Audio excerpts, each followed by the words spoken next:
O que nós temos aqui no canal do Caio de notícias? Gente, olha, muitos dizem, eu sempre leio de novo, esse Caio só traz coisas ruins, só informações ruins.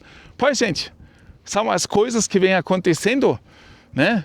Coisas boas, você pode olhar ao redor de si, se você achar, né? Mas se você quer saber o que realmente está acontecendo e o que vai fazer com a nossa vida vai estar cada vez mais difícil, então essas informações são válidas, gente.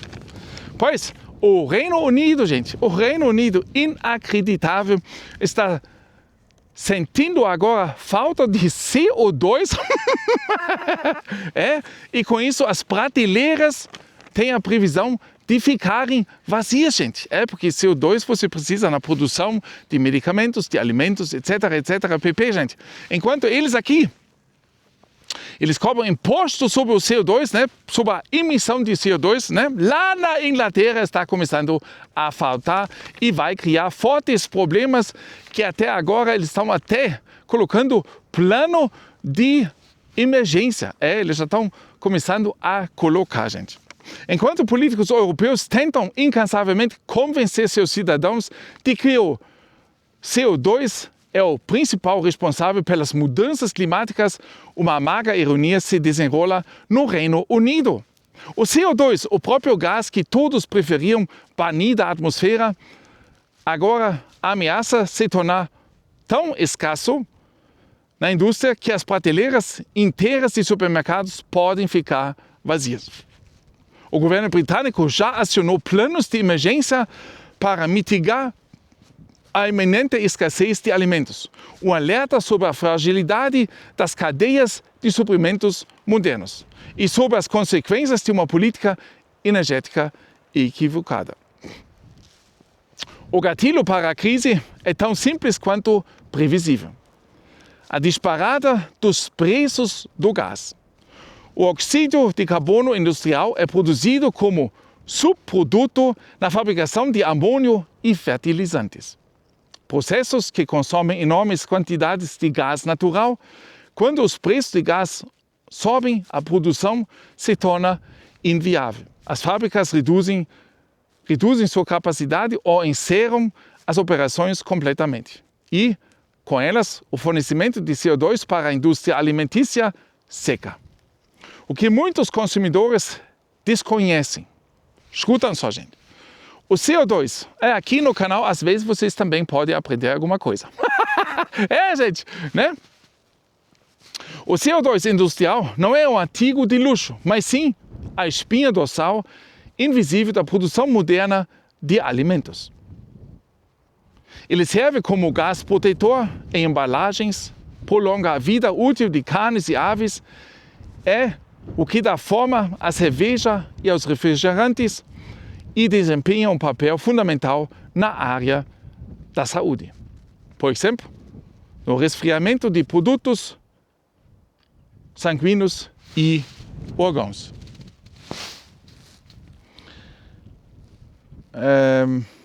Cerca de 1/5 das necessidades de CO2 do Reino Unido são importadas, principalmente da Escandinávia. A produção nacional está longe de ser suficiente. Olha, está passando pela neve ali, gente. Pois é. O Caio também já passou. Mas entrou num buraco de meio metro, gente. Porque às vezes você passa por cima e embaixo é roco e aí você entra e acaba entrando meio metro até. A preocupação da Whitehall é aparentemente tão grande que já se justifica a realização de simulações de emergência. O plano prevê uma priorização radical da produção nacional de CO2. As fábricas, se necessário, converteriam toda a sua capacidade para a produção de CO2 e interromperiam outras atividades de fabricação. Gente, pensam, gente, o que está acontecendo, esse conflito no Irã, gente? Esse conflito na Ucrânia vai levar o mundo para o abismo, gente. Se isso tudo continuar, tá louco. né? O fato disso poder exigir legislação de emergência demonstra a gravidade da situação. O secretário de Negócios já ordenou a retomada das operações da usina de bioetanol da Enus, no nordeste da Inglaterra, que agora está operando a plena capacidade. Num cenário considerado o pior possível, o chamado worst case, as autoridades prevêem perturbações significativas até junho, especialmente se o Estreito de Hormuz permanecer fechado.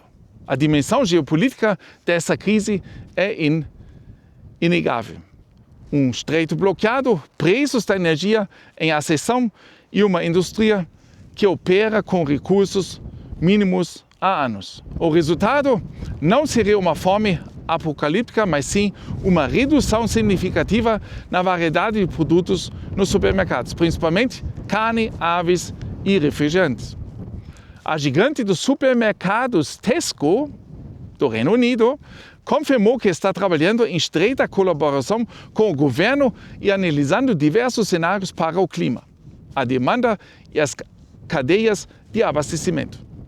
Quando o maior varejista de alimentos do país fala abertamente sobre planejamento para crises, isso também deveria soar o alarme na Europa continental.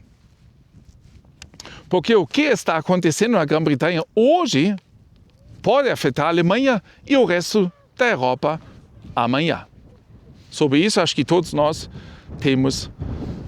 podemos concordar, né?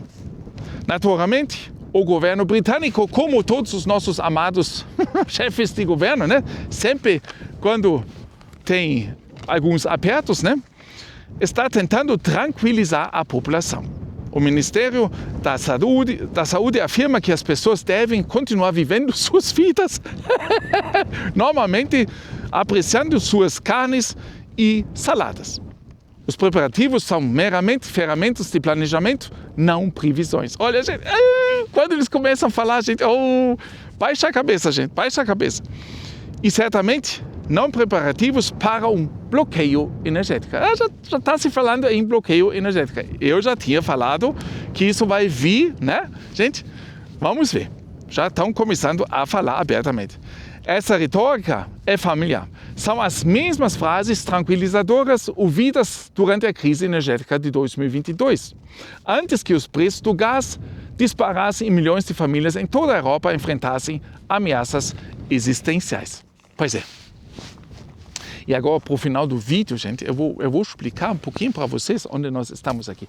Nós estamos na montanha Vank, tá? Se chama. E aqui, dessa montanha, você tem uma visão de 360 graus. Você pode ver tudo. Vocês já viram lá atrás, né? Olha só que bonito. Olha só. Para lá, vai para Murnau.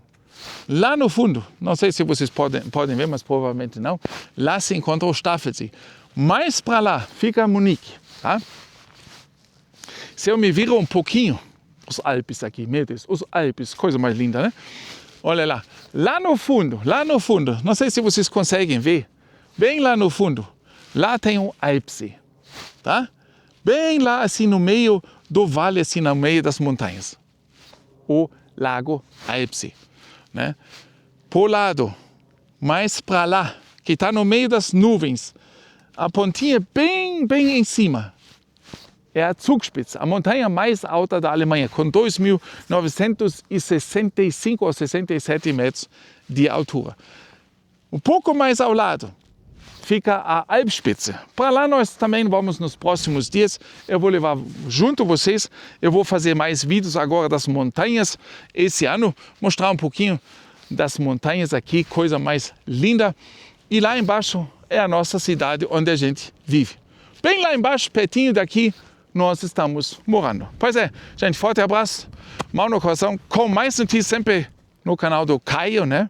E, claro, as notícias não são as melhores, mas é bastante interessante o que está acontecendo atualmente no mundo. Forte abraço e até mais, gente. Valeu!